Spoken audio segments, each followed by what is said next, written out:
बजाउने यो हो radio Sanvi 96.4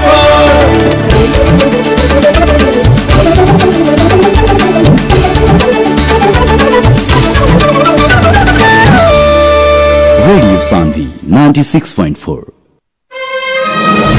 radio Sanvi 96.4 megahertz को यो हो दैनिक सन्ध्याकालीन प्रस्तुति कार्यक्रम सवाल जवाब।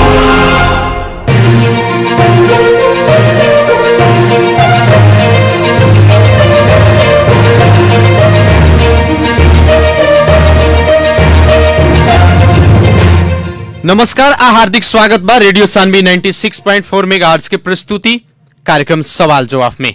कार्यक्रम सवाल जवाब के साथ उपस्थित हो चुकल बानी हम कार्यक्रम प्रस्तोता मुकलेश गदी। हर एक दिन संजिया के 6:30 बजे से 7:15 बजे तक प्रसारण होके वाला कार्यक्रम सवाल जवाब में खास करके हर रोज एगो नया समय सांदर्भिक विषय पर बहस और छलफल करनी सन। लगातार 3-4 दिन के पानी पड़ला के कारण से पर्सा जिला के सदर मुकाम वीरगंज लगायत पर्सा जिला के आधा दर्जन से बेसी गांव सब डुबान में पड़ल बाटे। आज सिरिसिया नदी में आइल पानी से अभी के अवस्था बताओ कि हम चाहें वीरगंज के खास करके सिरिसिया नदी में आइल बाढ़ से अभी रानीघाट, रमघड़वा, बजरंग हॉल के साइड के एरिया सब लगायत छपकैया अपने के बाजार छपकैया भइल खलवा टोला सिरिसिया सब एरिया कहीं ना कहीं डुबान में पड़ल बाटे। सिरिसिया नदी के बहाव दिन प्रतिदिन अतिक्रमण भइला के कारण से आज बाढ़ के समस्या आइल बाटे। वीरगंज महानगर पालिका जहां आधा एक घंटा कस के पानी पड़ला के बाद चारों तरफ पानी ही पानी हो जाला। आखिर वीरगंज महानगर पालिका के कारण से आज महानगर डुबान में बाटे।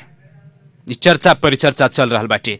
यह विषय में रह के आज के सवाल जवाब के हमनी के बहस के आगाड़ी बढ़ाएम सन और आज के सवाल जवाब के बहस में सहभागी करिले बानी सन वीरगंज महानगर पालिका के मेयर विजय सरावगी जी के। विजय जी स्वागत बा कार्यक्रम सवाल जवाब में। धन्यवाद। वीरगंज वासी लोग कब तक कहीं ना कीजिए पानी के कारण से परेशान रही, डुबान में रही? देखिए जो इस प्रश्न के जवाब ऐसा बाकी जब तक ये हमनी के 2005 ईस्वी संबत 2005 यानी आज से 16 बरस के जो पहले के अवस्था रहल जी जी सिरसिया नदी के चौड़ाई 1.5 फीट के सिरसिया नदी के लोग 20 फीट 30 फीट में झाड़ देले बा। और दूसरा नंबर ये बात बा कि करीब 54 बरस से सिरसिया के बेड के सफाई नहीं के भाई। दोनों चीज वास्ते 4 साल से हम लगातार केंद्र प्रदेश सरकार के बोला था नहीं। सब जना जब बाढ़ी होला यहाँ तो सब जना आके फोटो खींचा के नेताजी लोग जाला जी, या प्रदेश सांसद लोग भी बा, संघीय सांसद लोग भी बा। ये काम अगर वीरगंज महानगर पालिका के बस में रही तो वीरगंज महानगर पालिका पहले ही काम के कर। लेकिन चर्चा पर चर्चा हो रहा बाटे कि महानगर पालिका के कारण से ही कहीं ना कीजिए वीरगंज डुबान में बाटे। ऐसा बा ना बोले वाला आदमी लोग नॉन टेक्निकल आदमी लोग ऐसे ही बोली क्या वो बेचारा लोग के मालूम भी नहीं है कि समस्या क्या बा। समस्या एक गो बा कि नदी के मुहान हमने के छूनत जाता नहीं। जब तक नदी के पूरा बगे वास्ते जगह ना मिली और ओकर जो मतलब जो नीचे के तहबा ओकरा में से माटी ना निकालल जाए, बालू ना निकालल जाए तब तक पानी बगी ना। और हमनी के पानी कभी कम कभी बेसी आवेला।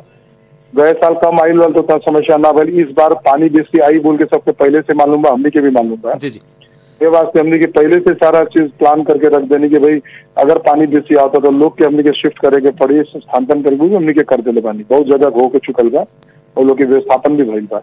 इनमें सीधा सीधा बात समझे के कहा कि महानगर पालिका के कारण वो नहीं है।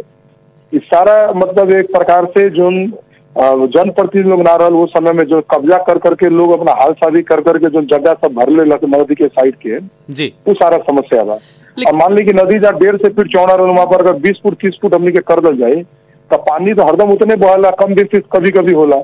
जब रस्ते बंद कर दिल जाए तो का हुई, पानी तो जब बेसी पानी आई जब पहाड़ से और चूरे के और जंगल के, वो तो शहर में घुसबे करी पानी तो वो कैसे रोका जा सकता है? जनप्रतिनिधि लोग के अहिला के 4 बरस हो गई, लेकिन सिरिसिया नदी के जौन अतिक्रमण के बात कर रहल बानी, ज्यों के त्यों बा दिन प्रतिदिन अतिक्रमण होते जा रहल बाटे, ओकरा प्रति कोनो किस्म के कहीं ना कहीं एक्शन महानगर ना ले कह के महानगर कैसे एक्शन ली? अगर हाल सावी करे वाला मालपोत बा, भूमि सुधार बा, है ना, जो लोग बारम्बार ये सब धंधा करता लोग, सबके मालूम बा कि नदी के एगो राइट ऑफ वे, तो नेपाल सरकार ही मामला में कमजोर बा और प्रदेश सरकार भी ना टोकल कि भाई सिरसिया नदी के दोनों ओर कितना हमनी के रोके के बा, जमीन में बने के नहीं देवे के, है ना। बीरगंज महानगर पालिका 35-35 मीटर तो हमनी के निर्णय कर देनी नगर सभा से, पर वो 35-35 में कोई नहीं बात, बिना नक्शा पास करावे लोग घर बनावाता, जमीन भरता, और जब हमनी के रोके जाता नहीं तो जाके मुद्दा कर दी लोग और जाके प्रमाण दिखा दी लोग कि देखिए हमारे जमीन के हाल साबिक भइल बा।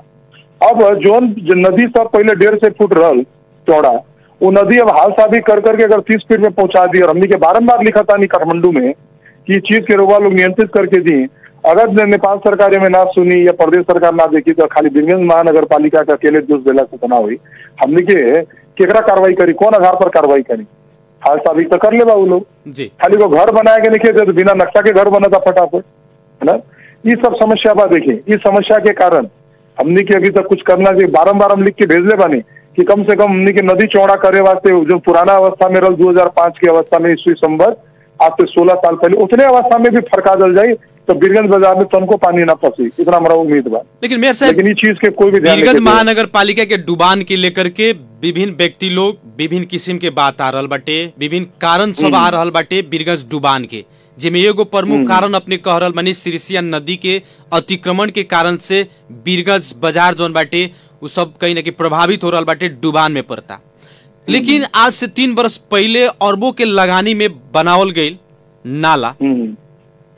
नाला के कारण से भी कहीं ना कहीं जे जौन सिरिसिया नदी के पानी नदी में जाए के चाहे बाजार तरफ आवता, एमे कहीं ना कहीं तो महानगर के जौन प्राविधिक टोली रहे उ टोली लोग के मिलो मतों में के कारण से कहीं ना कहीं जो डिजाइन चेंज कर दिया गई, जेकरा कारण से एकरा डुबान में पड़ रहल बाटे। ऐसा कुछ नहीं के हवादारी बात सब बात समझ नहीं ना जी, काहे कि एडीबी के जो परियोजना बा इंटरनेशनल कंसल्टेंट लोग मिल के बनावे ला, नेपाल के कंसल्टेंट में नहीं के, इंटरनेशनल कंसल्टेंट लोग के एडवाइस के आधार पर काम भइल बा। अब रोवा एक चीज खाली मेरा बताएं कि अगर वो नाला के बाहर नहीं करी, जैसे वो नाला के तो पानी लेके जाए के बाद अगर मान ली नाला के सतह से ऊपर अगर पानी हो जाए तो बैक फायर करवे करी, उनमें डिजाइन से का लेन बा, यानी कि हमनी के का करे के पड़ल, एक तल्ला सबके बंद करवा दिल को नीचे भर देवे के पड़ल, तब जाके हमनी के ऊंचा नाला बना के तब जाके नदी के मतलब जितना पानी भरा था ऊपर नाला रखे के पड़ल, तब हुई वो चीज संभव नहीं है। एक वास्ते फिर भी हम बोले बार हम 4 बरस से चिल्लावता नहीं कि नदी के चौड़ाई बढ़ावे के पड़ी, नदी के पानी के जाए वाला रास्ता देवे के पड़ी, ना तो हमनी के पटक ये सब हवादारी बात कर करके लोग बिना काम के बस हवादारी बात चला था क्या ये सब, वो हमनी के नाला बंद कर देते मगर जो पानी भरा था वापस कैसे जाता था, वो रोडे से चल जाता था, उस कहीं ना कहीं नाला से न जाता जी जी। जब उकर सतह कम होता नदी के, नाला से भी सतह जो हमनी के जहाँ पानी गिरा था जो सबसे ऊपर के मुहान बा ओकरा से अगर नीचे चल जाता नदी तो तुरंत पानी भी निकल जाता। लेकिन नाला के तो पानी के ढल के पानी के निकास बनावल गई, लेकिन मेयर साहब जब बरसात के पानी बरखा के पानी आई ओकर उचित व्यवस्थापन ना कइल गई, जेकरा कारण से कहीं ना कहीं डुबान भी पड़ रहल बाटे, व्यापारी लोग के कहीं ना कहीं लाखों लाख। फिर बीरगंज में एगो चौड़ा हमनी के फिर एगो नदी बनावल जाओ जेमे ले जाके बरसात के पानी गिरा के अलग से अलग ले जाके गिरावल जाओ इंडिया में, है ना। ये नदी के ऐसे छोड़ दल जाओ जो हमनी के जिंदगी भर से चलत बा, है ना। ये नदी के हमनी के चौड़ाई ना बढ़ावल जाओ, जो चौड़ाई रहल ओकर गहराई ना बढ़ावल जाओ जो पहले से रहल। ये चीज कहा बा कि जब तक भी दोनों चीज पर सीरियसली हमनी के नेता लोग जो संघीय प्रदेश के अपने आप के सब हमनी के सांसद बोले नहीं, ये लोग जब तक नदी नियंत्रण के काम सब ना करवाई लोग, चौड़ाई ना बढ़वाई लोग, खाली एकले महानगर पालिका केतना में झगड़ा करत करी अपना नागरिक से। एक वास्ते तो एक कानून सीधा ला के कि जो आदमी हाल शादी के करा ले बा नदी के किनार वाला जो 20 से इतना मीटर दोनों खाली करे के पड़ी, इतना खाली एक तो नेपाल सरकार एन ले आवे ना, ओकरा बाद देखिए ना समूचा बीरगंज महानगर पालिका खाली करावता कि ना और चौड़ाई बढ़ावता कि ना। हमने के खुद चाहता नहीं कि शुरू से चौड़ाई बढ़ो। आज मान ली जोन से लोग घर बना ले बा वहाँ जो जमीन भर ले बा जेकर नंबरी जमीन हो गई आज के दिन में, आज उन लोग से बात करल जाए तो लोग बढ़ावे थी तुमको 1 इंच भी छोड़ी जमीन, लेकिन जितना अधिकार महानगर पालिका के बा उतना तो प्रदेश सांसद लोग के तो नहीं खे। पहल का दायित्व तो महानगर पालिका के बनता, अपने के बनता कि जे पहल करके। सुनिए ना, मैं समस्या कहा बा कि महानगर पालिका कानून नहीं के बना सकता कि कितना चौड़ाई रही कितना ना रही। समझिए हमारे बात क्या ना, ये तो प्रदेश और केंद्र सरकार के निर्णय करे के बाद कि नदी के चौड़ाई कितना रही, और जौन आदमी भी नदी के किनारे में उतना चौड़ाई के भीतर में बा वो जमीन के कौन ढंग से हमनी के घर विहीन करल जाए और ओकरा चौड़ाई बढ़ावल जाए।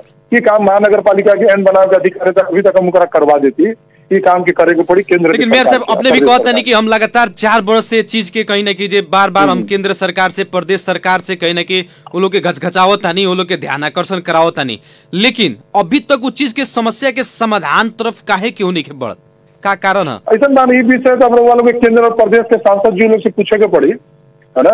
उन लोग से कभी कभी बात करम तो क्या बोली कि एडीपी के कारण डूबा था। अरे एडीपी के कारण क्या डूबी? अगर एडीपी के कारण डूबे के रही तो पानी के निकासी ना हुई ना उस नाला से। वो कारण एक होगा सिरसिया नदी के चौड़ाई कम। हाँ, कभी कभी एक तो कारण का होला कि नाली सब हमने के जाम हो जाला, जो नाक कुए वाला जो फोर लोग नाली में जो फेंकेला वो जाके प्लास्टिक वो सामान सब जाके जाम कर दिला। वो हमने के खुले वाला काम लगातार 3-3 गो मशीन लागल बा, 30 गो आदमी हमने के लगातार में खटल बा। हमने के रात दिन में लागल बानी खोला तानी है ना। ये सब में कमी नहीं है, कमी खाली एक गो बा सिरसिया नदी हमने के एक आधार बा जहाँ से पानी जाई, और कुछ पानी हमने के पूरा बोरी से सिंघा नदी से जाला। सिंघा नदी में उतना समस्या भी नहीं है, काहे उन्हें उतना अतिक्रमण नहीं है, ओकर चौड़ाई घटाई नहीं है। लेकिन सिरसिया नदी के चौड़ाई पटक मैंने घटल बा। तो एक अनुमान लगाई ना, जब हमने के जन पहले रानीघाट में जा हमने के कोई मरल के फूके जात रहनी, वो हमने के दीवार के भीतर में फूकत रहनी। आज जाके रवा देखिए 60 फीट तो वही चौड़ाई बढ़ गई बा। उससे 60 फीट कैसे बढ़ गई? भरते भरते लोग बढ़ा देलक, उन्हें से गौशाला और से भी चापल नहीं बगेला, वो मुंह बंद बा। थोड़ा आगे रोवा जाए तो हनुमान मंदिर बा, वहाँ के बाबा जी लोग क्या कर ले बा कि वहाँ तो मुहे जमा 15 फीट के कर देते बा भरते भरते। समस्या वहां भागा। जब तक हमने के इस सब में कड़ाई के साथ ना लागे, जब तक महानगर पालिका के विषय का अधिकार ना मिली, ये अधिकार कौन दी?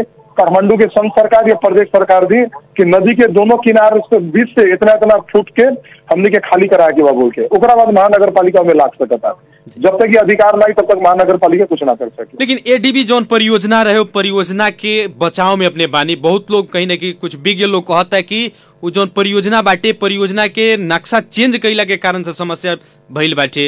ऐसा विज्ञ आदमी बन गल बा, हमनी जैसा आदमी विज्ञ बन गल बानी। अभी विज्ञ बोलल वो चीज के समझे वाला आदमी के बतावे जो पड़ी ना जी। हम सुने नहीं, बहुत सारा लोग कमेंट करेला रात दिन जी जी ये तो परियोजना हमनी के आवला से पहले चालू भी हो गई, काफी कुछ बन भी गई, सबके मालूम बा। फिर भी वो परियोजना में कोई किस्म की त्रुटि नहीं है। हाँ, मेन ड्रेन जो हमनी के MD1 बोले नहीं, जो घंटाघर के पीछे से आवेला हमनी के रोवा के समझी ना, जो हमनी के ललका बंगला के साइड से आवेला, वो मेन ड्रेन 2-3 जगह अवरोध बा। एगो अवरोध बा पीछे में बा जो सीडी ऑफिस के पास में सब चाप के लोग घर बना ले बा, वहाँ वो नाला साफ करे के अवस्था नहीं हो ना बनेला। ओकरा बाद फिर कहा कि क्लासिक होटल, ओकरा बाद जाके शिव प्रसाद जी के घर, फिर हरी खेतान कैंपस, 3 जगह जाम कर ले वाले। ओकरे ऊपर से नाला के ऊपर सब घर बनल बा। अब सबके पास पुर्जा बताइए हमनी के कैसे ओकरा खाली करल जाओ, कैसे काम करवाओ जाओ। समस्या वहां बा। ये वास्ते वो ना हो सकल बोल के फिर 80-90% पानी के डाइवर्ट करे वास्ते फिर टाउन हॉल के सामने से वो नाली ले जाके फिर शिक्षा में जोड़ल गई, जो हमने के बाद में जोड़ती ले जाके छपैया हो रही जाके उन्हें जोड़ल बा।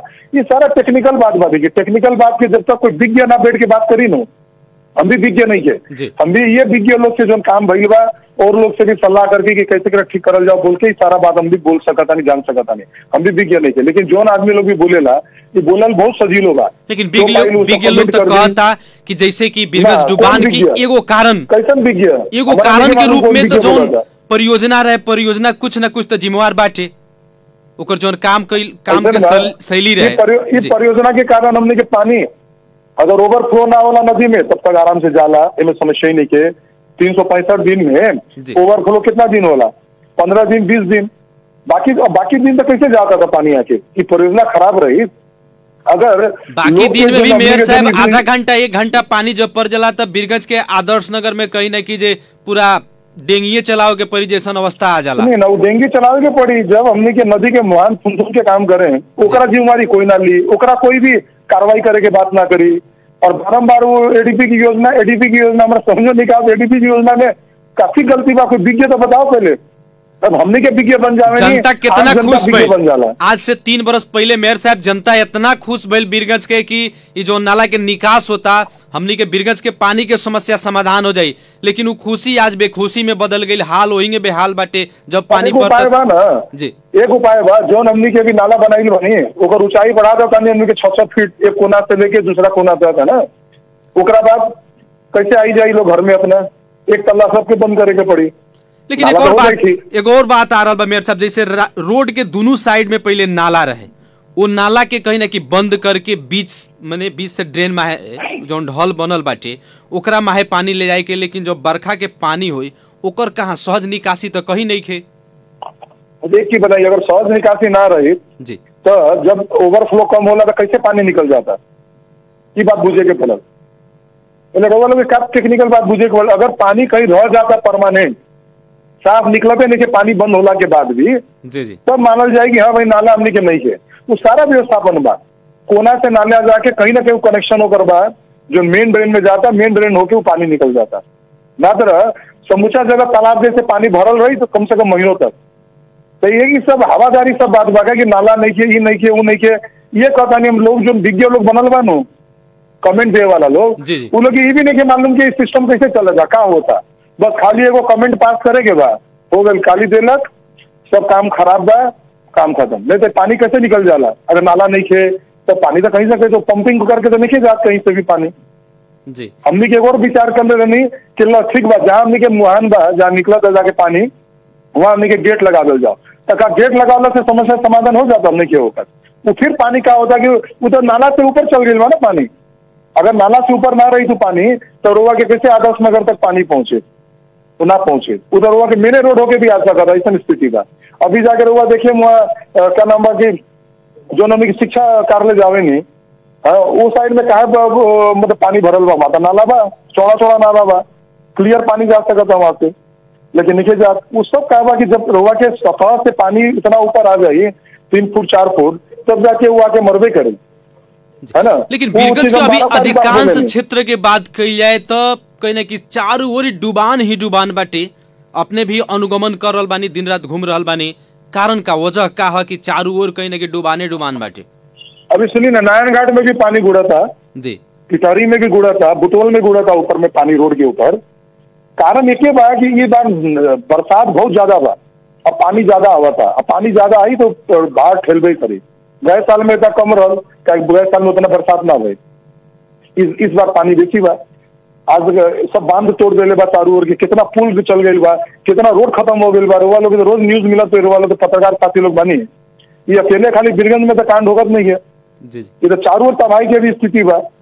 तो ये तबाही की स्थिति के इधर बनावल कौन बात हमने के भी कहीं ना कहीं दोषी बाने न पर्यावरण के रक्षा नहीं के हमने के टोटल काम बालू गिट्टी सब उठा देता नहीं एकदम समूचा एकदम दोहन होता चारों ओर। ये सब ओकर भी कारण बा। ये सब चीज में जब तक नेपाल सरकार प्रदेश सरकार संघ और हमने के स्थानीय सरकार तीनों जना मिल के काम ना करी एक आपस के विश्वास में लेके पॉलिसी उन लोग के बनवाए के बाद कार्यान्वयन हमने के करेगा लेकिन प्रशासन को में सहयोग करे के पड़ी तभी जाके हमने के सारा समस्या के समाधान कर सके। ना तो खाली महानगर पालिका कर दी सारा समाधान तो संभव नहीं है। चाबी सारा उन लोग रख लेगा हमने के चाबी जब तक खुली ना तब तक काम करे में हमने के समस्या बा। ये बात सबके बुझे के पड़ल। ये वास्ते हमने के प्रदेश के व्यवस्था बा संघ के व्यवस्था बा अगर वो लोग के भी तो काम ये न हुआ कि पॉलिसी लेवल में वो लोग कम से कम घर जैसे पॉलिसी बना के देवे हमने के कि चलो भाई सिरसा नदी के दोनों इतना इतना रुआ खाली करा सकता नहीं वो में साधन स्रोत जो चाहिए प्रदेश और संघ सरकार हमने के जो कुछ हमने के साधन स्रोत मिला के काम करें तब जाके काम के हमने के फतेह कर्म ना हो सकी ये समस्या बा। लेकिन महानगर के जौन भूमिका होके के चाहिए एगो स्थानीय सरकार के तो संघीयता इला के फायदा का हुई जनता जब फिर केंद्र सरकार के प्रदेश सरकार के भर पर रही तो स्थानीय सरकार के इला से फायदा का हुई। एबरा जनता समस्या में बाटे एबरा जनता समस्या में बाटे जनता डूब रहल बाटे बीरगंज डुबान में बाटे। अब एक ही बताई दक्षिण और सारा पानी जाई उत्तर की बात तो सही बा ना जी। ये बात तो काठमांडू और प्रदेश की भी मालूम हुई प्रदेश के मुख्यमंत्री जी की मालूम है कि जनकपुर में क्या तकलीफ होता है बीरगंज में क्या तकलीफ होता है और जगह सिराहा में कहाँ का काफी तकलीफ होता है तो कुछ भी छुपल नहीं है।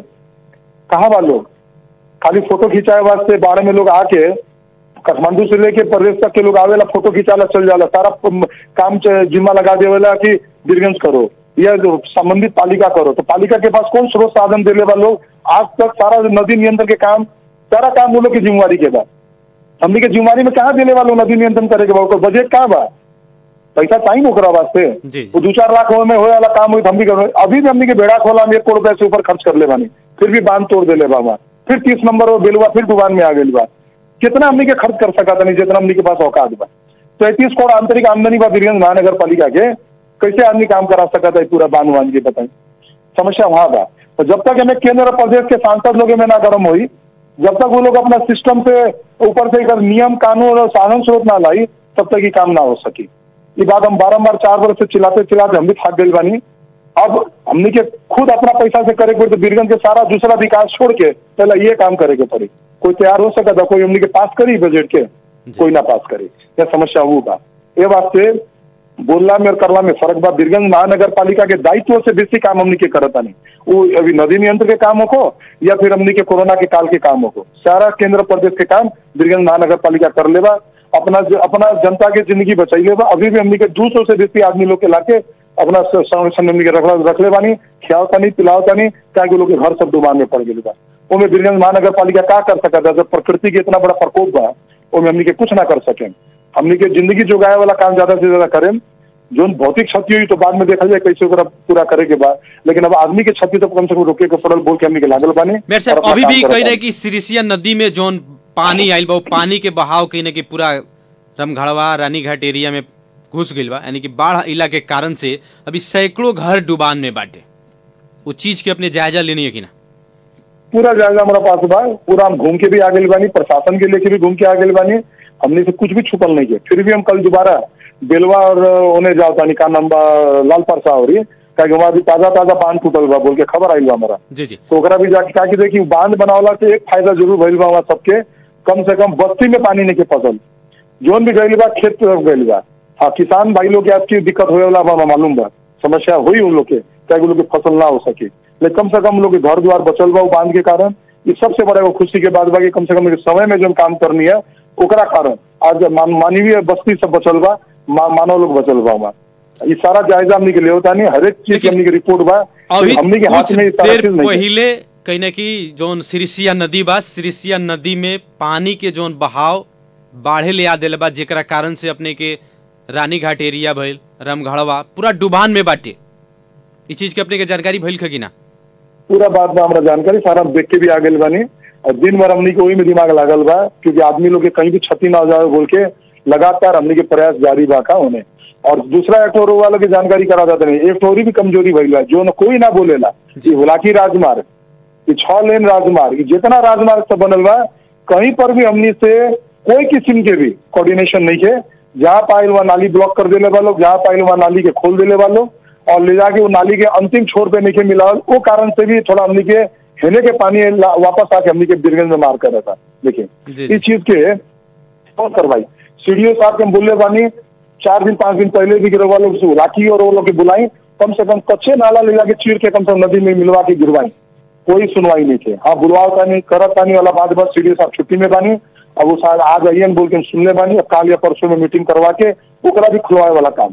मैंने यहाँ कोऑर्डिनेशन नाम के चीज नहीं किएगा, न संघ सरकार के प्रतिनिधि लोग करे के चाला, न प्रदेश सरकार के, सब जन अपना अपना काम करे था और सब अधूरा काम करके चल जाता और सारा भोग हमनी के नगर पालिका के भोगे के पड़ेगा। ये सबसे बड़ा विडम्बना हमनी के बाद रोवा की चीज से सर्वे करेगा तो जाके रोवा हुलाकी में जाके देखिए जगह जगह जो उन लोग हुलाकी के जो नाला बनाए सारा नाला जाम बा, एको को नाला नहीं के चलो ढंग से, कहीं भी नाला के कनेक्शन नहीं है।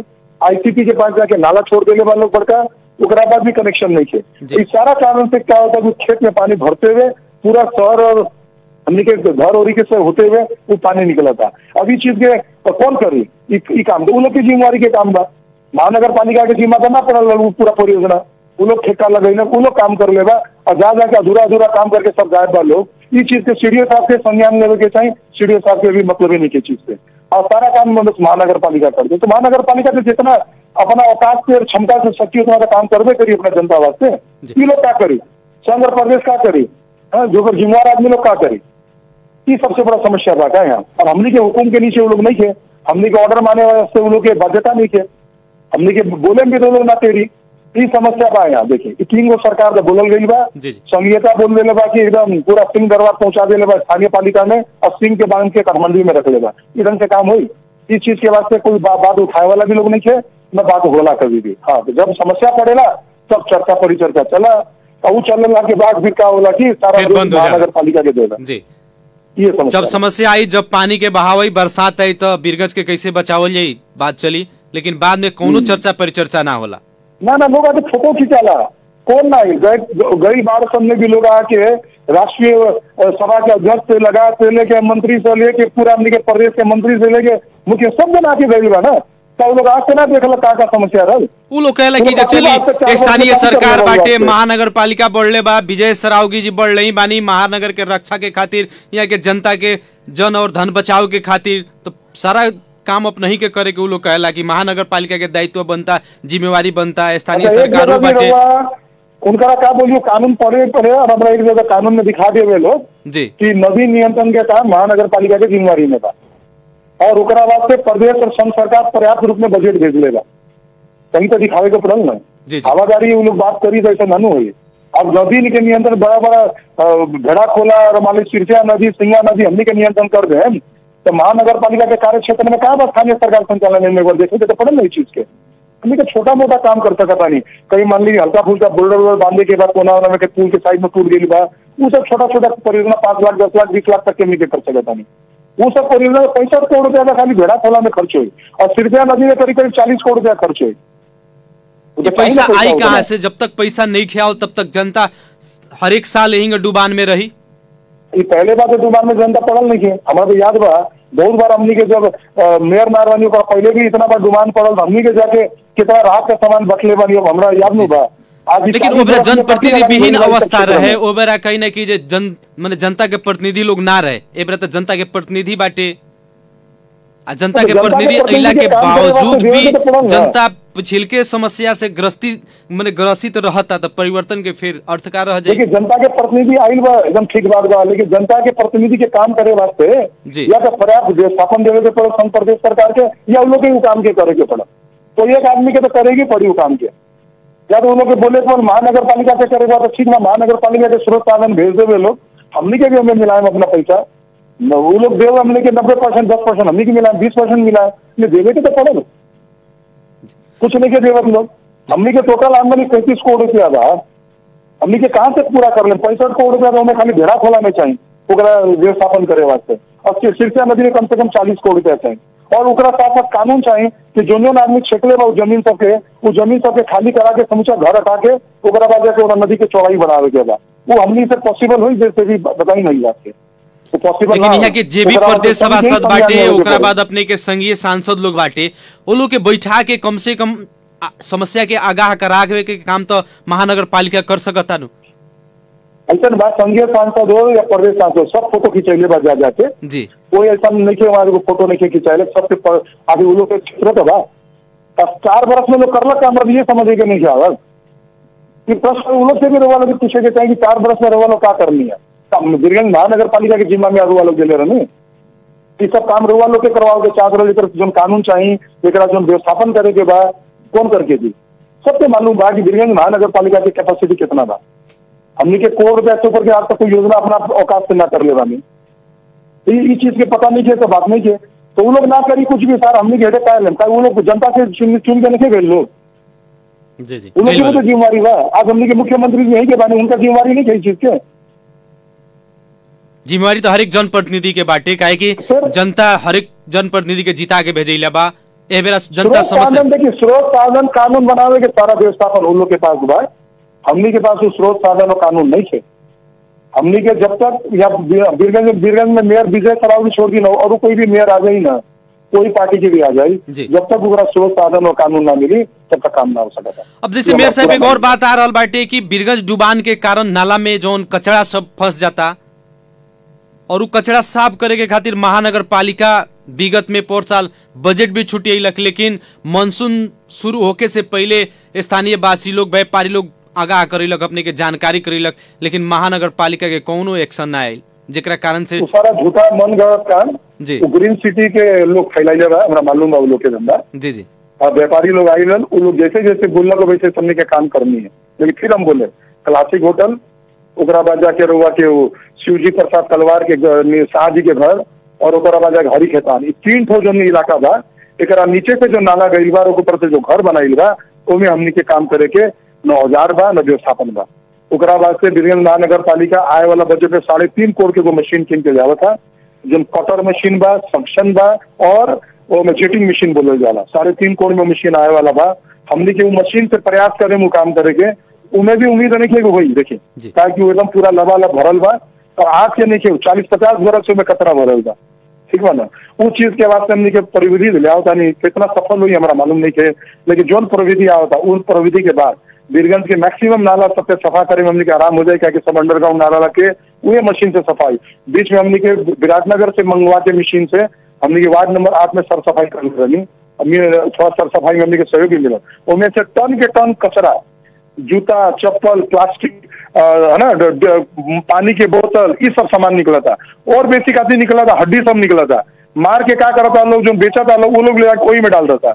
मैंने वो सिस्टम का हो गया कि जनता जो ना दुख पावा था वो का महानगर पालिका तो जाके भरत नहीं को कोई भी सामान। जी जी, ये सब के वास्ते सबसे कमजोर अभी के अवस्था में रोड और नाला हो गई बा, जेकरा जेंग मन करता वही कर देता। बस रोड में भी रुआ जाके तक नया रोड में मतलब निर्माण सामग्री, गाड़ी मरम्मत से लेके सारा धंधा रोडे पर काम चालू हो जाता है। अब जरिमाना करल जाओ तो आफत, ना करल जाओ तो आफत। अब समस्या कहाँ बा कि लोग इतना हमने के मतलब कानून ना माने वाला लोग अपना बीरगंज ना बुझेला, अपना घरे समझेला लोग रोडे के, है ना। नाला में जो ऊपर 2 तल्ला से 3 तल्ला से लोग कचरा फेंक देवेला नाला में, अब क्या करल जाओ बताई, समस्या वाला। एक कहीं ना कहीं जौन बीरगंज के अभी के अवस्था बाटे, खास करके बरसात में जौना किस्म के समस्या उत्पन्न होता, ओकर जिम्मेवार कहीं ना कहीं महानगर के तो बढ़ले बा, प्रदेश सांसद, संघीय सरकार बढ़ले बा, साथ ही साथ जनता भी बाटे। हाँ, जो नाली में कूड़ा जावा था वो कूड़ा वास्ते तो जनता जिम्मेवार बा, क्या कि थैली में भर भर के जो माल फेंका था लोग, वो सबसे बड़ा हमने के समस्या बा। थोड़ा सा जनता लोग अगर अभी बरसात के टाइम में थोड़ा जिम्मेवार हो जावे, क्या कि हमने के दोनों टाइप के कूड़ा बोलले बानी, मैंने गले वाला कूड़ा के हमने के ट्रैक्टर रोज लेके जाओ था, और जो चीज गले वाला नहीं के घरे में रखेगे, जब हमने के कुए वाला जो फोर बा, वो फोर के जब गाड़ी आए वो में लोग डाल दी नो, तो ये सारा समस्या हमने के निजात पाले। अब एगो फ्रूटी के डब्बा पियला लोग सीधा नाली में, पानी की बोतल पियला लोग सीधा नाली में, चप्पल जूता नाली में, इस तरीका से ना असहयोग रही सबके, तो बीरगंज के हमने के कैसे डुबान से बचा सके बताई ना। एक नाली के रोज तो आदमी ला के साफ ना कर सका था, हमने के सफाई करे के भी 15 दिन महीना भर में नाली के नंबर आवाला, क्या कि बीरगंज में करीब 500 किलोमीटर करीब नाली बाटे। 500 किलोमीटर नाली करे वाले से कम रोज अगर सफा करेगा भाई तो 1500 आदमी हमने के चाहिए। ओकरा बाद जाके हमने के बीरगंज की सफाई मेंटेन कर सकता नहीं, उतना साधन स्रोत हमने के पास ना रहा कि हमने के पेमेंट करी उतना आदमी के। ये वास्ते एमे जनता से भी हम हाथ जोड़ के आग्रह करें कि कम से कम बरसात के बेला में नाली में कुछ मत फेंक दी, हमने के ओकरा सफाई और मेंटेन करे में आराम रही। एक दिन हमारा जब कंप्लेन आई पूजन होटल के ठीक सामने से कि पानी जमा था, खाली जाके का देखनी हमने के 3 गो प्लास्टिक पूरा नाली के रोक के रख ले रहा, वहाँ जाली लागल बा और जाली के अगाड़ी प्लास्टिक रल, वो जाके हाथ से प्लास्टिक हटाते माते पानी निकल गए। देखिए थोड़ा अपना हाथ भी लगावे को बड़ी लोग के, कहीं पानी रुका था तो काहे रुका था, ओकरा डंडी से कम लोग हटा देवे। तो ये सब थोड़ा थोड़ा काम जैसे गांव के लोग कर देवेला, लेकिन शहर में जो रहेला लोग वो लोग के तनको इस चीज में सहयोग करे के बानी नहीं के, सब चीज सोचे लगा महानगर पालिका कर दो, काम गलत सब जानने के करें और समझा महानगर पालिका कर दो। इस तरीका के जब तक प्रवृत्ति मन से ना हटी लोग के, जब तक लोग के सहयोगात्मक स्थिति ना आई काम में, तब तक हमने के दुख से हमने के निजात नहीं के पा सकते। मेयर साहब, जैसे कि अभी जौन समस्या आयल बाटे महानगर पालिका के, जैसे आदर्श नगर सब एरिया डुबान में बाड़ा सन, एकरा के तत्कालीन बचाव के खातिर का कइल जा सकता और महानगर के का प्रयास बाटे? देखिए महानगर का 5 गो गाड़ी, 3 गो जेसीबी और 2 गो ट्रैक्टर में भी हमने के छोटा जेसीबी वाला बकेट लगा के 5 गो गाड़ी लगातार हमने के 3200 वार्ड में जहां जरूरत पड़ा था, जहां से लोग हमने के बड़ा समिति के अध्यक्ष लोग या हमने के नपस लोग खबर करा था कि यहाँ हमने के जाम हो गए का, गाड़ी भेजी तत्काल एकदम मतलब 10 मिनट में 15 मिनट में गाड़ी उस जगह में पहुंच के काम खोले वाला करा था लोग, इनमें कहीं गलती नहीं होकर। और आदमी भी अभी हमने के करीब 40-50 आदमी भी खटा दिल बानी चारों ओर, कहीं बीरगंज महानगर पालिका के क्षेत्र 137 स्क्वायर किलोमीटर बा, खाली बाजार नहीं के, खाली बाजार के हमने के देखला से काम ना, जो ग्रामीण क्षेत्र के भी उतने हमने के देखे के पड़ेला। ये वास्ते हमें हमने के काम करता नहीं, कुछ लोग श्रमदान भी करो ऐसा समय में, ऐसा समय में थोड़ा सा अपना हाथ से भी लोग कर, किसान भाई लोग गांव के लोग तो देखिए अपने कुदाली चला चालू कर देला जहाँ समस्या होला, पर हमने के बाजार के लोग एगो छोटा से प्लास्टिक से भी अड़कल चीज के भी लट्ठी से लोग नहीं हटा सकते। जब तक हमने की प्रवृत्ति के नाते आगे तब तक ना हुई। वीरगंज महानगर पालिका एकदम पूर्ण रूप से योजनाबद्ध ढंग से हमने के लागल बानी, कैसे कहीं भी कोई नाली ब्लॉक ना हो, कहीं काम ना रुको। क्या हमने के बड़ा अध्यक्ष लोग, हमने के नौकरशाह साथी लोग, वड़ा समिति के हमने के जो कर्मचारी साथी लोग सभी काम में लागल बा। और हमने के इस समय में 25-30 आदमी मैन फोर्स में हमने के थप देले बानी, खाली कहीं पर भी जाम ना होकर, जाम के कारण कहीं पर नाली ना रुके के चाहिए। लेकिन दीर्घकालीन रूप में ई जौन समस्या बाटे पानी के, एकरा के अंत करे के खातिर जिंग परियोजना आयल, जनता में खुशी रहे कि अब वीरगंज के पानी के समस्या समाधान हो जाई, बरसात में कहीं पे नाव ना चलाओ के पड़ी और पानी के समस्या ना रही। उस चीज के वीरगंज से सदा के लिए हटाओ के खातिर कौन कौन काम करे के पड़ी मेयर साहब? बस एक वो काम करे पड़ी, सिरसिया नदी के जी जोन ओकर बेड बा ओकरा तनका खने के पड़ी, और सिरसिया नदी के 1.5 फुट चौड़ा करे के पड़ी। इतना काम अगर हमनी के पुराना अवस्था में खाली सिरसिया नदी के पुगा देता नहीं, वीरगंज में कभी भी डुबान की समस्या कभी कभी मान ली 10-20 बरस में हुई, एक बार 2 बार, लेकिन ओकरा बाद ना हुई। लेकिन इस समस्या समाधान करे के खातिर कहीं ना आगाड़ी ये चीज के उठावे के खातिर, उत्थान करे के खातिर आगाड़ी के बढ़ी? देखिए कोई नहीं के बढ़ेला यहाँ तो अभी के जो सरकार बा ओकर भी लोग यहाँ रिप्रेजेंटेटिव लोग बा, दल के साथी लोग बा, वो लोग के भी वास्ता नहीं के, हमारा पार्टी के भी जो साथी लोग उस समय सत्ता में वो लोग भी दिमाग ना लगेलन, समय दिलन लोग। जबकि हम बार बार बोलत नहीं, भेड़ा खोला सिरसिया खोला के व्यवस्थापन करे के पड़ी, कोई ना करला। ये वास्ते अभी आए वाला समय मैंने साल में 78-79 में वीरगंज महानगर पालिका अपना स्रोत साधन 25 करोड़ रुपया के मिले अपना पैसा खर्च करके टेंडर करे जाता नहीं, और भेड़ा खोला सबसे पहले हमने के बनवाए, कहीं ओकरा कारण से कम होने के जो पानी आवता उस सिरसे में आके बाद में मिल जाता है, जब ज्यादा पानी आवता ओकर बांध टूटला से, तो पहले हमने के भेड़ा के नियंत्रण करें, ओकरा बाद फिर भी अगर इस संघ प्रदेश सरकार है कोई भी कुछ ना करी, तब हमने बाकी बजट के 2 बरस के बाद फिर हमने के सिरसिया नदी में जोन हुई हमने किसी द्वारा काम हमने करे। लेकिन फिर भी जोन कानून का अभाव हम बारम्बार बोलता नहीं कि राइट ऑफ वे नदी के ना फिक्स करके दी संघ और प्रदेश सरकार, तो वीरगंज महानगर पालिका कुछ ना कर सकी। 1 इंची जमीन कोई ना देवेला, अपना जो लोग गैर कानूनी ढंग से जो घर बनाई लेवा 1 इंची जमीन ना देला। और आए वाला दिन में अगर यही धंधा चलत रही तभी रोवा लोग देख ले हो कि मिलनची में कैसे घर भगा कर लेके गए बा, और बुटुअल में नदी किनार में इस सब घर के भगा के कोई दिन ले जाई, तब जाके लोग मानी कि रास्ता तो बना ली अपना नदी, वो तो छोड़ी ना। अगर कितना दिन तक खाली पानी फैलवे करे, पानी एक बार जब फोर्स में आई तो घर सबके भी क्षति हो जाए, कटान हो जाए, तो लोग के दुख हमें होखे के बा।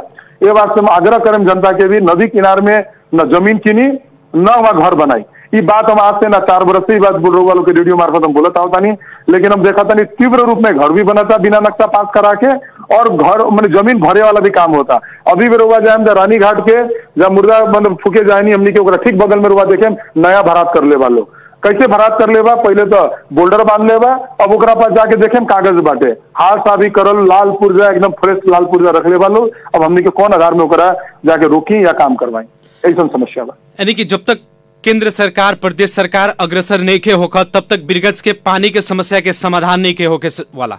जी जी सिरसिया नदी के कहीं ना कहीं ओकर नियंत्रण कैल, ओकरा के कहीं ना कहीं जौन बेड बाटे ओकरा के जब तक फैलावल ना जाए, पुरानका जौन एक स्पेस रहे, अपने भी कहनी है कि आज से मैंने 2005 के बात कहनी है आपने कि वो बेरा जौन 150 फीट ऐसा बात है कि 2005 में हम काहे बार बोले नहीं जी कि गूगल में जो जाके नक्शा देखे तो 2005 में जो नक्शा वहाँ सेव भइल बा 2005 से लेके हर एक साल वहाँ सेव बाटे, कैसे अतिक्रमण भइल बा रोवा लोग ओकरा से भी जाके देख सकता नहीं, कैसे लोग जमीन भर ले बा, कैसे लोग घर बनाई बा।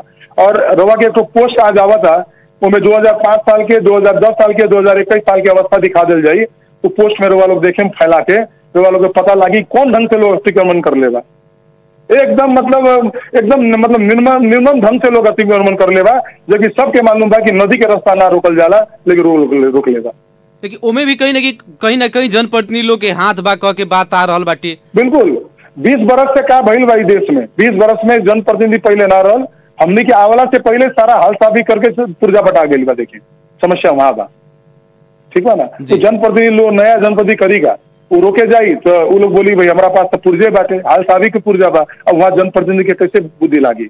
कानून अनुसार के जब पुर्जा कोई के मिलल बा ओकरा बदर करे के आधार भी कानूनी बनाई, तो नेपाल सरकार के काम बा कि राइट ऑफ वे सिरसिया नदी के का बा पहले फिक्स करो, ओकरा बाद और ओकर अध्यादेश आयन लाओ कि नदी के किनारे जितना भी घर बा सबके तोड़े के पड़ल और नदी के सीमाना खाली करे के पड़ल, तब जाके समस्या के समाधान होई, ना हो। अच्छा मेयर साहब, अभी तो कहीं ना कहीं बीरगंज के बहुत सारा जगह अभी हमनी के बात कर रहल बानी सन, आधा घंटा पहले के बात था कि बहुत एरिया सब तत्काल कहीं ना कहीं पूरा पानी से पैक बा, लोग के घर में पानी घुस चुकल बाटे। ऐसन अवस्था में ई बाढ़ से पीड़ित लोग के खातिर महानगर पालिका के तरफ से का व्यवस्था बाटे आ कौना ढंग से अपने लगन उदार चाहे राहत के कार्यक्रम के आगाड़ी बढ़ा रहल बानी? देखिए, दो तरीका से हमने की व्यवस्था करता हमारा बड़ा मतलब दुख बा कि सबके दुख में लोग बा अभी जहाँ समस्या बा, ओकरा दुख के हम कम तो नहीं कर सकता नहीं, लेकिन हाँ दो तरीका से सॉल्व हुई। जेकरा अपना व्यवस्था बा, जैसे कोई गांव में घर बा या कोई साथी संगति के घर या परिवार वाला के घर बा, वो लोग अपना सेफ जगह पे चल जावे।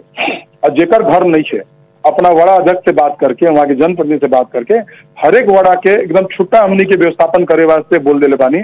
पहला धर्मशाला में रखे के बोलल गई बा, और दूसरा हमनी के बोले बानी स्कूल में रखे के, और वो लोग के जोन खाए पिए के व्यवस्था बा हर एक व्यवस्था वो लोग के करके देवे के बा।